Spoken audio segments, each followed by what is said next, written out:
Welcome to Smart Cleaning Biz Live, episode 10. I want to finally introduce to you my ISO model, which stands for initializers, stabilizers, and optimizers. Now, you may be wondering, why did I even choose the name SMART in my business? Well, SMART goals is very important because I have an ISO model with specific metrics that I use to tell me where I'm at in the process. Before I go into all of this, and I've alluded to this in posts on Facebook, in prior videos, I've even told some stories like, the thought process of an initializer. I talked about the stabilize. I told a story about how to stabilize your business before you try and get profitable. These are all very good anecdotal stories. But let me get into some nuts and bolts today, because I know some of you guys want to hear this. But before I do, take a step back.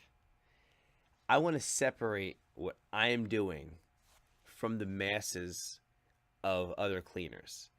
And I think this is a very important distinction to see the niche that I'm in and what I'm coaching and what I'm teaching. Okay? There's two paths. And I've explained this on posts in different groups, but let me explain it right here. Path one, I call it the scale and volume business. Or in Michael Gerber's E-Myth book, he talks about the stages of a business growing. All businesses go through this. It's the entrepreneurship, the E-Myth. The E is for entrepreneurship. Okay? It goes through multiple stages of growth.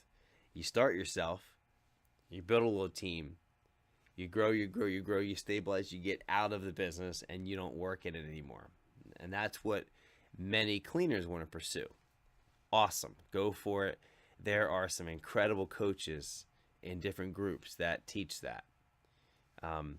There's a whole nother, option, because you can do that option and you could have, $500,000 plus business, and you could earn yourself a $50,000 to $100,000 a year, income for your family. And that's a very, very good goal. Plus, you could be out of your business, not working. You can have crews working on your, working in your business, and 5-6 days a week, and you're working on it.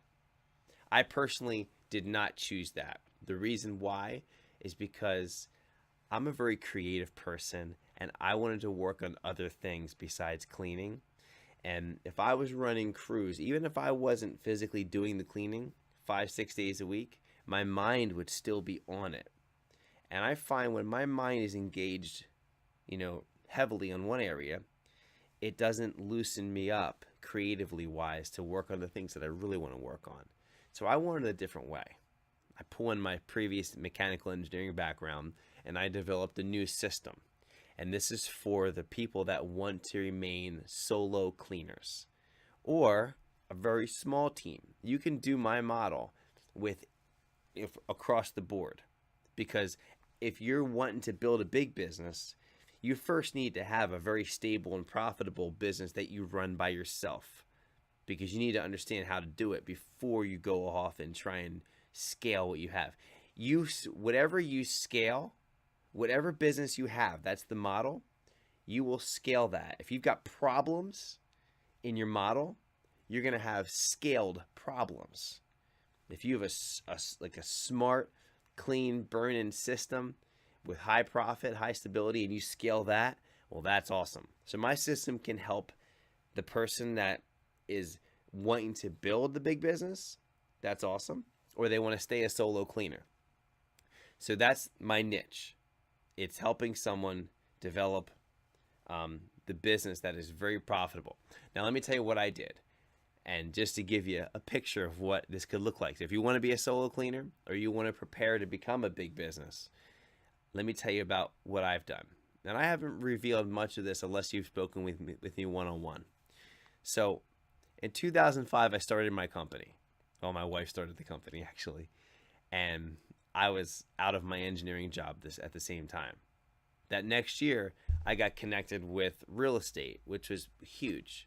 And real estate, because of the network that I had built, I was getting lots of jobs from real estate. Over time, they turned into recurring business.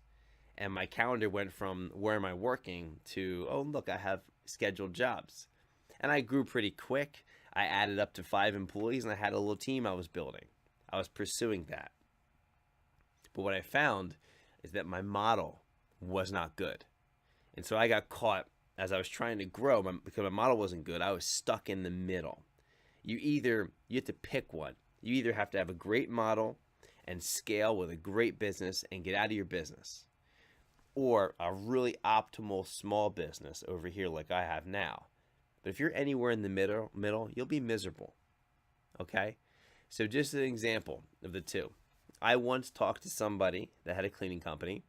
They had roughly $500,000 in revenue. And between her and her husband, they were pulling about $40,000 out of their business for them. $500,000 to $1 million company, they're making $40,000 a year. And I said, well, I do it this way, and I make more than $40,000 a year, and I work a couple of days a week. She's like, well, how do you do that? So there's 2 different models.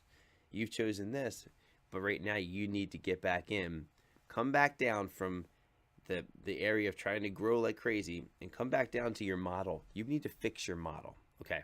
So that's where ISO can help anyone. But I'm speaking specifically right now to those that want to grow a solo business. And here's what I've done again. As my business grew, I got to the point where I said, no more. I'm not going to hire. I want to make this work a different way. I was working 5 and 6 days a week. Okay. Now I'll be transparent. I'll tell you some numbers. I got up to maybe 75,000 was maybe my top, just working by myself, maybe 5, 6 days a week. And that wasn't bad. That's $75,000 for my family. And so, but I wasn't happy because I had kids at home and I was working way too much and my body was wearing down. I tore my elbow, both elbows. This one not as bad. I tore the meniscus in both my knees. Now that was because of some other things. I play sports with my kids too, but still I'm getting older. I'm 40 now. How do I do other ways of having a business that I can make money but not have to work so much? And that started the process of, okay, ISO.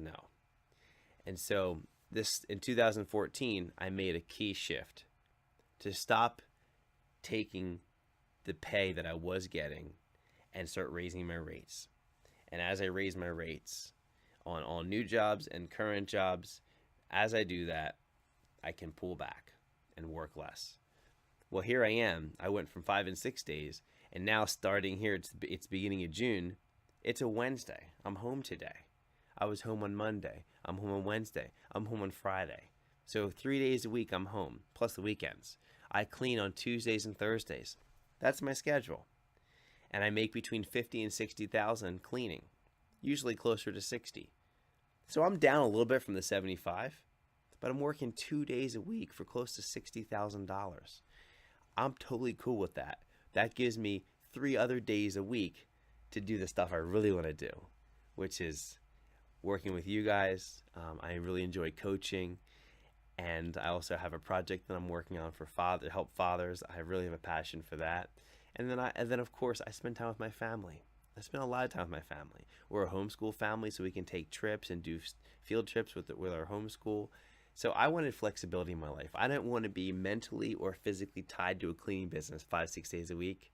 2 days a week sounds fine with me. And if somebody asks, what are you going to do next? Well, I have SMART goals. Get from 2 days to 1 day. Eventually, 1 day, goose egg, 0, and I sell the business. So that's kind of my path. I wanted to show you what it could be like if you follow my system.